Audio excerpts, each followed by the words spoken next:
Baca Buku Channel.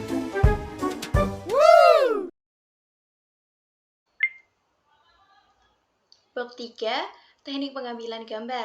Semua video tersusun atas rangkaian gambar dan adegan. Makanya pada bab ini akan dijelaskan tentang cara memahami dasar-dasar yang perlu diketahui oleh seorang kameramen pemula maupun orang yang hendak terjun menjadi kameramen. Misalnya, ragam jenis dan ukuran pengambilan gambar serta pergerakan kamera. Sebagai gambar untuk memahami proses pembuatan video, kita bisa melihat struktur berikut. Sebelum melakukan syuting atau pengambilan gambar, seorang kameramen perlu melakukan persiapan-persiapan yang berkaitan dengan perangkat kamera. Misalnya, penguasaan terhadap perangkat kamera yang akan digunakan. Sebaiknya ia mengikuti panduan pengoperasian yang tertulis pada manual book, termasuk kelebihan dan kekurangan. Setelah memahami seluk-beluk kamera, ia perlu memahami ada kadar teknik yang diinginkan. Selanjutnya, menyiapkan peralatan yang akan digunakan seperti baterai, mikrofon, kabel extension, dan alat lainnya yang diperlukan. Baterai meski kondisi baik dan penuh, serta semua fasilitas pada kamera dalam kondisi baik, seorang kameramen harus fokus ketika hendak mengambil atau merekam gambar, serta memperhatikan tampilan gambar di layar LCD secara teliti. Bab 3. Teknik pengambilan gambar. Semua video tersusun atas rangkaian gambar dan adegan. Makanya, pada bab ini akan dijelaskan tentang cara memahami dasar-dasar yang perlu diketahui oleh seorang kameramen, pemula maupun orang yang hendak terjun menjadi kameramen. Misalnya, ragam jenis dan ukuran pengambilan gambar, serta penggerakan kamera. Sebagai gambaran untuk memahami proses pembuatan video, kita bisa melihat struktur berikut. Sebelum melakukan syuting atau pengambilan gambar, seorang kameramen perlu melakukan persiapan-persiapan yang berkaitan dengan perangkat kamera. Misalnya, penguasaan terhadap perangkat kamera yang akan digunakan. Sebaiknya ia mengikuti panduan pengoperasian yang tertulis pada manual book, termasuk kelebihan dan kekurangannya. Setelah memahami seluk-beluk kamera, ia perlu memahami adegan dan teknik yang diinginkan. Selanjutnya, menyiapkan peralatan yang akan digunakan seperti baterai, mikrofon, kabel extension, dan alat lain yang diperlukan. Baterai mesti kondisi baik dan penuh, serta semua fasilitas pada kamera dalam kondisi baik. Seorang kameramen harus fokus ketika hendak mengambil atau merekam gambar, serta memperhatikan tampilan gambar di layar LCD secara teliti. Banyak sekali teknik yang dapat kita lakukan dalam pengambilan gambar. Di bawah ini akan diuraikan tentang beberapa teknik pengambilan gambar yang perlu diketahui.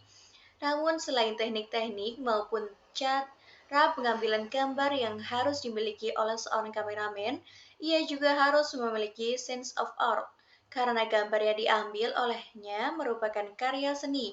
Setiap orang memungkinkan untuk menguasai teknik pengambilan gambar, tetapi bila ia tidak memiliki rasa seni atau keindahan, maka hasil yang dapat pun akan kurang maksimal. Jadi, rasa seni yang dapat dijadikan sebagai modal utama untuk menjadi kameramen. A. Kamera angle. Kamera angle adalah teknik pengambilan gambar dari sudut pandang tertentu untuk mengekspos adegan. Sudut pengambilan gambar atau kamera angle ini merupakan sudut penempatan kamera sewaktu pengambilan gambar terhadap suatu objek. Dengan sudut yang menarik, kita bisa menghasilkan suatu shoot yang menarik pula, dengan perspektif yang unik dan penciptaan image tertentu pada gambar yang disajikan. Menentukan kamera angle atau sudut pengambilan gambar tidak semudah menata interior ruangan. Lebih dari itu, perlu digambarkan kemungkinan dan efek tampilan gambar yang dihasilkan dengan menggunakan peta ruang produksi tanpa atas atau yang disebut floor plan. Dan termasuk di dalamnya ialah menentukan posisi boxing yang meliputi menggerakkan kamera dan ketinggian kamera, serta letak tata lampu pendukung adegan. Sudut pengambilan kamera yang dipergunakan untuk mengambil gambar sebuah objek akan mempengaruhi sikap penonton. Insertion yang dilakukan antara high angle dan low angle dari seseorang akan memperlihatkan pengaruh yang dimaksud atau ada kesan psikologis. Ada 5 teknik sudut pengambilan gambar yang bisa dilakukan oleh seorang kameramen ketika hendak melakukan pengambilan gambar terhadap suatu objek. Kelima teknik tersebut adalah sebagai berikut. 1. Bird's eye view, pandangan mata burung. Teknik ini adalah teknik pengambilan gambar yang dilakukan dengan posisi kamera berada lebih tinggi daripada objek yang diambil. Hasilnya akan menunjukkan adanya lingkungan yang luas dan benda-benda lain tampak kecil dan berserakan. Pengambilan gambar semacam ini tidak ada ukuran ketinggian tertentu, melainkan atas kebutuhan dan scenes yang dimiliki oleh kameramen. Dalam sebuah film, seringkali ditemukan pengambilan gambar yang biasanya menggunakan helikopter maupun dari gedung-gedung tinggi. High angle. High angle adalah sudut pengambilan gambar tepat di atas objek, sehingga objek tampak terekspos dari bagian atas. Posisi kamera lebih tinggi di atas mata objek yang akan diambil, sehingga kamera harus ditundukkan untuk mengambil objeknya. Teknik pengambilan gambar seperti ini memberi kesan pendek, kecil, rendah, hina, perasaan kesepian, kurang gairah, dan bawahan. Teknik high angle ini hampir sama dengan bird's eye view, tetapi secara sederhana perbedaan dari kedua teknik ini terletak pada point of view atau sudut pandang kamera. High angle lebih sederhana hasilnya dibandingkan bird's eye view. Meskipun teknik bird's eye view merupakan pengambilan dari high angle, bird's eye view tampak lebih dramatis dan berkesan dinamis seperti penglihatan burung dari atas. Normal angle. Normal angle adalah sudut pengambilan gambar yang menunjukkan posisi kamera sejajar dengan ketinggian mata objek yang diambil. Hasilnya memperlihatkan tangkapan pandangan mata seseorang. Teknik ini tidak memiliki kesan dramatis, melainkan kesan wajar. Biasanya teknik ini banyak digunakan ketika wawancara atau profil shoot. Teknik tersebut dipahami sebagai standar pengambilan gambar dalam ketinggian relatif sedang, kurang lebih sejajar dengan tinggi kameramen, maka gambar yang dihasilkan datar dan cenderung monoton bila dieksekusi tanpa variasi lain. Banyak juga sutradara yang menemukan variasi atau kekhasannya sendiri dalam mengeksekusi gambar eye level. Salah satunya, contoh adalah pengambilan gambar dengan eye level namun sedikit miring derajat tertentu untuk mengesankan dinamisi. Ada pula yang dikombinasikan dengan transisi tripod sehingga gambar terkesan lebih imajinatif dan menemukan unsur ketegangan. Pada posisi nomor angle, kamera ditempatkan kira-kira setinggi mata objek. Tentu saja normal angle sangat tergantung pada tinggi objek yang di-shoot. Bila kita merekam kelompok anak kecil yang sedang bermain, normal angle untuk orang dewasa tentu saja terlalu tinggi, maka kamera harus diturunkan setinggi mata anak. Low angle. Low angle adalah teknik pengambilan gambar yang diambil dari bawah objek, seperti pandangan mata kodok. Sudut pengambilan gambar ini merupakan kebalikan dari high angle. Kesan yang ditimbulkan dari sudut pandang ini adalah kegangguan, kekuasaan, kuat, dominan, dan dinamis, sehingga objek kelihatan mempunyai kekuatan yang menonjol dan tampak kekuasaannya, apalagi untuk membuat lebih dramatis. Over shoulder. Over shoulder adalah sebuah pengambilan gambar dari belakang bahu salah satu objek. Shoot ini menjadi alternatif pengambilan gambar two shot. Objek yang sedang berdialog, langkah pengambilan gambar dengan over shoulder menjadi alternatif solusi juga untuk adegan dialog agar tidak terkesan mengambil gambar terlalu frontal sehingga seperti reportase. Jenis-jenis shoot. Untuk penghasilan gambar yang benar dan sesuai dengan makna di balik shoot, seorang kameramen perlu mengetahui beberapa tipe of shoot atau ukuran framing. Ukuran framing lebih merujuk pada beberapa besar ukuran objek mengisi komposisi ruang frame kamera. Ukuran framing dibagi menjadi beberapa ukuran standar berdasarkan jauh atau dekatnya objek berikut. ECU, Extreme Close Up.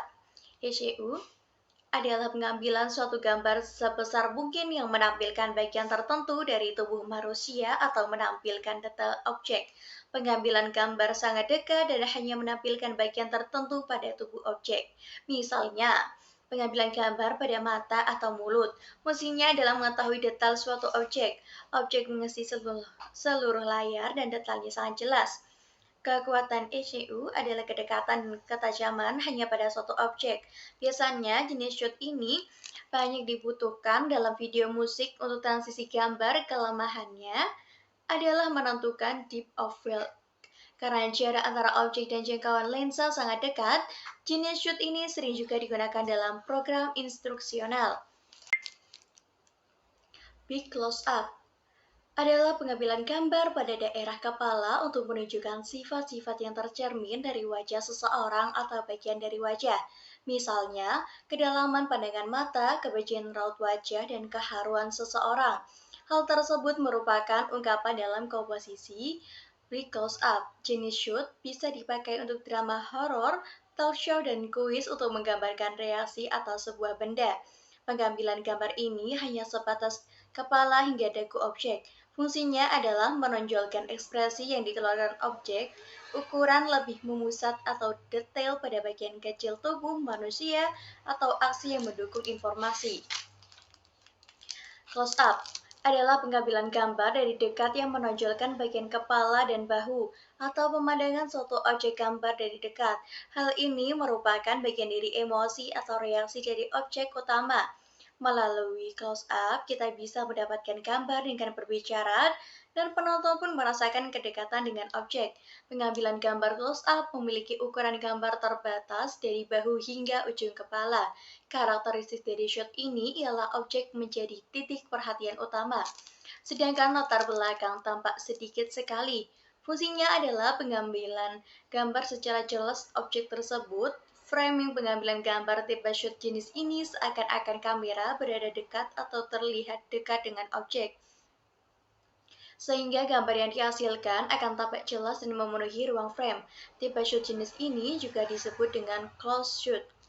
Medium close-up adalah pengambilan gambar yang menampilkan dari bagian ujung kepala sampai pada memahami bingkai gambar.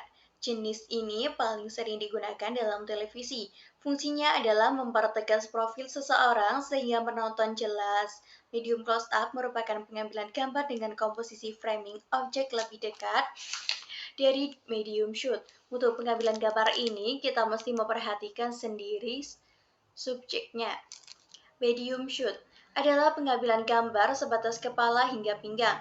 Fungsinya untuk memperlihatkan sosok objek secara jelas. Di sini objek menjadi lebih besar dan dominan, sedangkan latar belakang masih tampak sebanding dengan objek utama. Shoot ini bagus untuk adegan wawancara dan penonton akan jelas melihat ekspresi dan emosi objek. Medium shoot secara sederhana adalah merekam gambar objek dengan ukuran kurang lebih setengah badan. Pengambilan gambar dengan medium shoot biasanya digunakan kombinasi dengan volume shoot terhadap objek yang bergerak. Hal ini dimaksudkan untuk memperlihatkan detail objek dan sedikit memberi ruangan pada objek. Kini shoot adalah teknik pengambilan gambar hanya sebatas kepala hingga lutut. Shoot ini sering digunakan untuk memperkaya keindahan gambar, terutama saat transisi gambar. Fungsinya hampir sama dengan medium shoot, disebut kini shoot karena memberi batasan framing kokoh sampai kira-kira 3/4 ukuran tubuh. Pengambilan gambar semacam ini memungkinkan penonton untuk mendapatkan informasi sambungan peristiwa dari aksi tokoh tersebut. Misalnya tokoh yang sedang berdiri, kemudian membungkuk untuk mengambil suatu benda di bawah kakinya tanpa dibantu shoot lain yang menunjukkan benda di bawah kaki. Informasi ini mungkin tidak diperoleh penonton hanya dari medium shoot. Full shoot adalah pengambilan gambar pada objek secara penuh dari kepala hingga kaki dengan ruang gerak objek sempit. Secara teknis, batasan atas diberi sedikit ruang untuk bedroom atau jarak. Tipe ini juga disebut dengan medium long shoot. Fungsinya adalah memperlihatkan objek beserta lingkungan. Long shoot adalah jenis pengambilan gambar dari jarak yang cukup jauh hingga Seluruh pemandangan dapat ditampilkan semua di dalam gambar atau memberi kesan kedalaman. Long shoot digunakan untuk mengantarkan mata penonton kepada keluasaan suasana dan objek. Pengambilan gambar pada long shoot lebih luas daripada full shoot. Fungsinya untuk menunjukkan objek dengan latar belakangnya. Tipe shoot jenis ini memiliki ukuran framing di antara medium shoot dan extreme long shoot. Dengan ungkapan lain, luas ruangan pandangan lebih besar dibandingkan medium long shoot dan lebih sempit dibandingkan extreme long shoot adalah pengambilan gambar melebihi long shoot dengan penampilan lingkungan objek secara utuh, serta penyajian bidang pandangan yang sangat luas, jauh, panjang, dan berdimensi lebar. Kamera mengambil keseluruhan pandang dan objek tampak jauh hampir tidak terlihat. Objek utama dan objek lainnya terlihat sangat kecil dalam hubungan dengan latar belakang. Fungsi ini adalah menunjukkan bahwa objek tersebut bagian dari lingkungannya berinteraksi dengan lingkungan atau ruang, sekaligus mempertegas atau membantu imajinasi ruang cerita dan peristiwa kepada penonton. Jenis gambar ini memberi orientasi kepada penonton tidak hanya pada satu lokasi, tetapi juga atmosfer, konteks, dan situasi secara keseluruhan. Group shot adalah jenis pengambilan gambar yang mengutamakan suatu kelompok atau sebagai objek gambarnya. Fungsinya adalah memperlihatkan adegan sekelompok orang dalam melakukan suatu aktivitas. Establishing shot adalah pengambilan gambar dengan menggunakan sudut pengambilan gambar yang besar, yang biasanya dimunculkan pada awal suatu adegan cerita untuk memperlihatkan hubungan dari suatu hal secara terperinci, yang akan ditunjukkan pada gambar berikutnya secara jelas dengan pengambilan dekat agar penonton tidak dibuat bingung. Misalnya, shoot yang menampilkan keseluruhan pemandangan atau suatu tempat untuk memberikan orientasi tempat terjadinya peristiwa atau adegan itu. Over shoulder shoot adalah pengambilan gambar yang menunjukkan bahwa kamera berada di belakang bahu salah satu pelaku dan bahu si pelaku tampak atau kelihatan dalam frame. Objek utama tampak menghadap kamera dengan latar depan bahu lawan main. Disebut juga sebagai cross shoot. Secara sederhana, ragam jenis atau ukuran pengambilan gambar dapat disimpulkan ke dalam bentuk gambar shoot dasar yang bisa digunakan. Gerakan kamera. Gerakan kamera akan menghasilkan gambar yang berbeda. Pergerakan kamera adalah istilah untuk memudahkan komunikasi kepada operator kamera guna menyebut arah gerak kamera yang dimaksudkan. Disebut pergerakan kamera karena perangkat kamera ini berubah posisi dalam proses pengambilan gambar demi sebuah nilai dan estetika video. Variasi gerakan kamera dapat dilihat perbedaannya pada istilah-istilah berikut. 1. Panning adalah gerakan kamera secara horizontal dari kiri ke kanan ataupun sebaliknya. Pan right adalah gerak kamera mendekat dari kiri ke kanan, sedangkan pan left adalah gerakan kamera pendatar dari kanan ke kiri. Panning dibagi menjadi 3 jenis berikut. Following pan adalah gerakan yang paling umum dan sering kali digunakan. Kamera akan mengikuti sebuah gerakan dari objek dengan gerakan panning ke kiri atau ke kanan. Melakukan panning dalam keadaan long shoot akan mengakibatkan penonton dapat melihat hubungan antara objek dengan lingkungannya sehingga tercipta interaksi subjek dengan background yang bergerak. Surveying pan adalah kamera yang bergerak secara perlahan guna menelusuri pemandangan, baik hanya sekelompok orang ataupun pemandangan alam. Dari penelusuran ini, penonton dapat melakukan observasi berdasarkan yang ingin dilihatnya. Instrument pan adalah gerakan panning yang halus, tetapi tiba-tiba dihentikan dengan maksud untuk menghubungkan dua buah objek, dan objek tersebut terpisah satu sama lain. Misalnya, kamera mengikuti gerakan segerombolan anak muda yang melewati seorang gadis cantik. Kamera tiba-tiba berhenti pada gadis tersebut, sedangkan gerombolan anak muda tersebut berjalan. Sesaat kemudian, muncul anak muda lain yang menyapa gadis itu. Tilting adalah gerakan kamera secara vertikal, dari atas ke bawah, ataupun sebaliknya. Pada prinsipnya, tilting masih sama dengan gerakan panning, yakni kamera tetap berada pada tripodnya. Disebut tilt up jika gerakan kamera secara vertikal dari bawah ke atas, sedangkan tilt down adalah gerak kamera secara vertikal dari atas ke bawah. Melakukan tilt up dapat merangsang emosi, perasaan, perhatian, dan keinginan untuk mengetahui sesuatu yang akan datang atau dapat mengantisipasi sesuatu yang akan datang. Adapun melakukan tilt down bisa menimbulkan hal-hal yang berlawanan dengan yang dilakukan pada gerakan tilt up, seperti kesedihan, kekecewaan, dan lain sebagainya. Misalnya, seorang ibu mendengar kematian anaknya, kamera melakukan tilt down pada ibu yang duduk di kursi ini juga dapat digunakan untuk memperlihatkan suasana yang menyatu dan penonton ingin mengetahuinya. Tracking adalah gerakan kamera yang mendekati atau menjauhi objek. Track in adalah gerak kamera mendekati objek, sedangkan track out adalah gerak kamera menjauhi objek. Grabbing adalah gerakan kamera secara lateral atau menyamping dan berjalan sejajar dengan objek yang sedang berjalan. Kamera bergerak mengikuti objek adalah kamera berputar bergerak ke kiri, sedangkan grab right adalah kamera bergerak ke kanan. Zoom in adalah gerakan lensa zoom yang mendekati atau menjauhi objek secara optik dengan mengubah panjang fokal lensa dari sudut pandang sempit ke sudut pandang lebar, ataupun sebaliknya, sehingga gerakan ini bisa memperbesar maupun memperkecil objek. Kamera bergerak menjauh atau mendekati objek dengan menggunakan tombol zoom yang ada di kamera. Gerakan tersebut merupakan fasilitas yang telah disediakan oleh kamera video pada umumnya, dan kameramen hanya perlu mengoperasikannya. Gerakan zooming juga terdiri atas dua macam, yakni zoom in mendekati objek dari long shoot ke close up, dan zoom out menjauhi objek dari close up ke long shoot. Flow adalah pengambilan gambar yang dilakukan dengan cara kamera mengikuti objek yang bergerak. Flow through adalah gerakan kamera yang maju mengikuti gerakan objek yang membelakangi kamera. Lead adalah gerakan kamera yang mundur mengikuti gerakan maju suatu objek. Dolly adalah kedudukan kamera pada tripod dan di atas landasan rodanya. Disebut itu jika bergerak maju, yang dinamakan doll out bila bergerak menjauh. Dolly ini dapat digunakan untuk meningkatkan perhatian, rasa ketegangan, dan rasa ingin tahu. Sedangkan dolly out digunakan untuk mengurangi kekuatan titik perhatian dan menguatkan rasa tegang, serta rasa ingin tahu dan harapan. Framing adalah gerakan yang dilakukan oleh objek untuk memasuki atau keluar dari frame in shoot. Fading adalah penggantian gambar secara perlahan. Apabila gambar baru masuk menggantikan gambar yang ada disebut fade in, sedangkan jika gambar yang ada perlahan-lahan menghilang lalu digantikan dengan gambar baru maka dinamakan fade out. Grand shoot.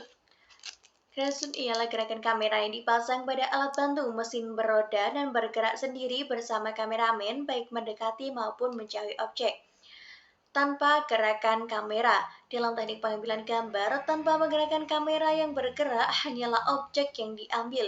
Caranya adalah kamera sejajar dengan mengikuti pergerakan objek, baik ke kiri maupun ke kanan, disebut walking in jika objek bergerak mendekati kamera, dan disebut walking out bila objek menjauh kamera. Ragam istilah lain. Selain beberapa istilah yang disebutkan sebelumnya, masih ada beberapa istilah yang perlu diketahui. Beberapa istilah berikut ini sering pula digunakan dalam produksi film.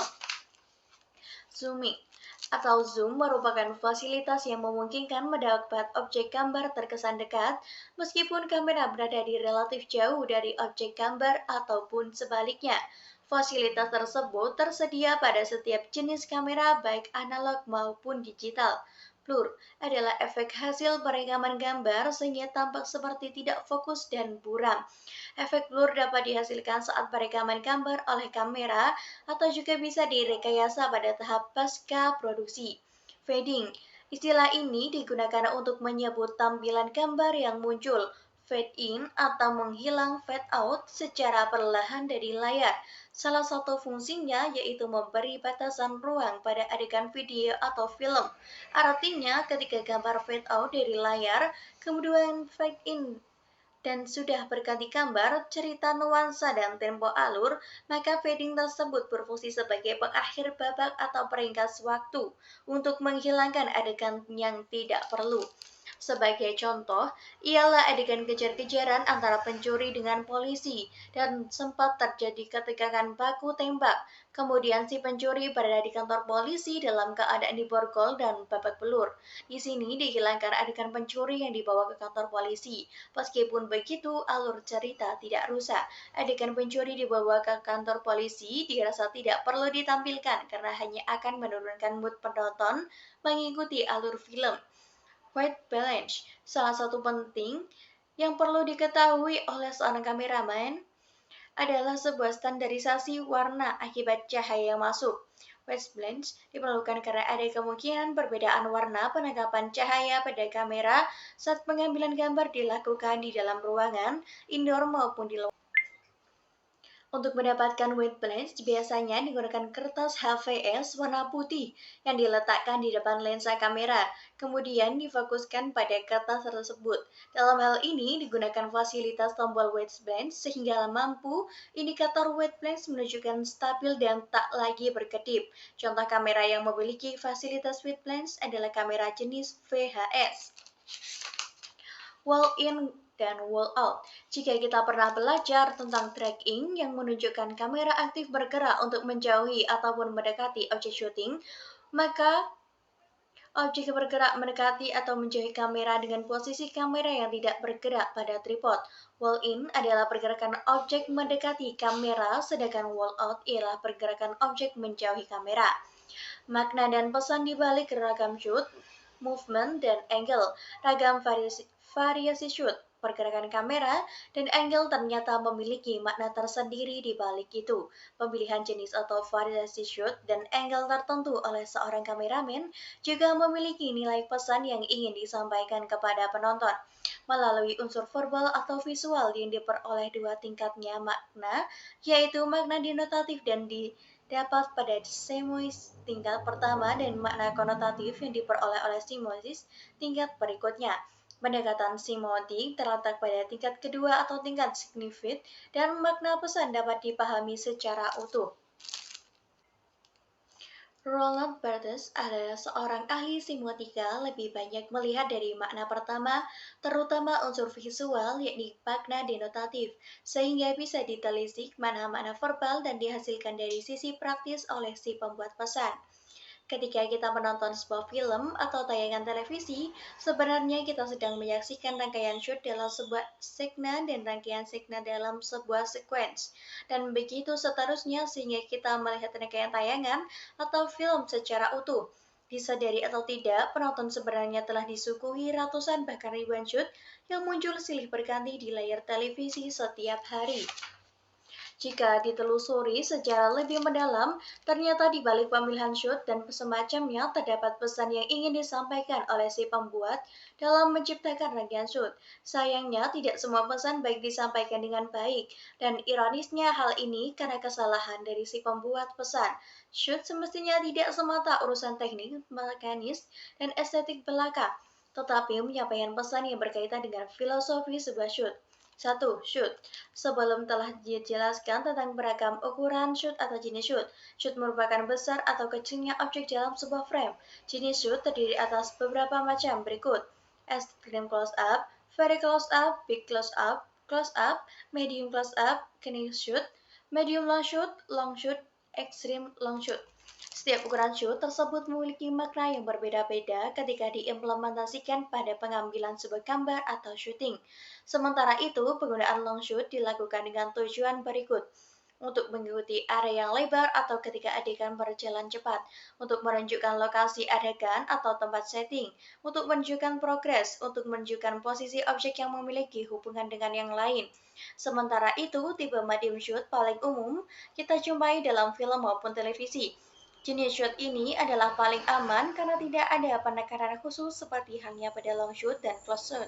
Semua adegan bisa ditampilkan secara netral dengan memakai jenis medium shoot tersebut. Selanjutnya yang mesti kita perhatikan adalah close shoot atau close up. Awalnya premis ini berkaitan dengan hal-hal teknis. Pertama, acara dengan media. Televisi harus ditampilkan secara close up karena ukuran televisi yang kecil jika dibandingkan dengan layar di bioskop. Kedua, berbeda juga dengan bioskop, acara televisi ditonton sambil lalu dan lebih cocok menampilkan gambar-gambar dengan close shoot padat. Akan tetapi, yang perlu dipahami adalah makna-makna yang ditampilkan ketika shoot-shoot itu dibuat secara close up. Efek close up biasanya akan memberi kesan gambar lebih cepat, mendominasi, dan menekan. Selain itu, efek close up juga menunjukkan makna estetis dan psikologis. Movement. Ada paradoks dalam penciptaan pergerakan kamera untuk menghasilkan perubahan visual ketika mencoba membuat invisible movement. Secara teknis, hal ini dimaksudkan untuk menghindari pergeseran perhatian penonton. Caranya dengan melakukan pergerakan kamera yang mengikuti pergerakan objek. Akan tetapi yang harus diperhatikan tentu saja adalah tujuan atau motivasi dari pergerakan kamera itu dibuat. Secara umum, penentuan Peter Ward dalam Digital Video Forward, motivasi itu mengandung berbagai manfaat berikut. Menambahkan keterangan visual, mengekspresikan kegembiraan, meningkatkan ketegangan, memberikan unsur ketertarikan pada objek baru, memberikan perubahan angle atau sudut pandang. Secara khusus, ada dua kaidah dalam mengontrol pergerakan kamera. Pertama, menyesuaikan gerakan dengan aksi objek sehingga gerakan kamera akan distimulasi oleh aksi. Kedua, adanya kebutuhan untuk menjaga komposisi yang baik selama pergerakan.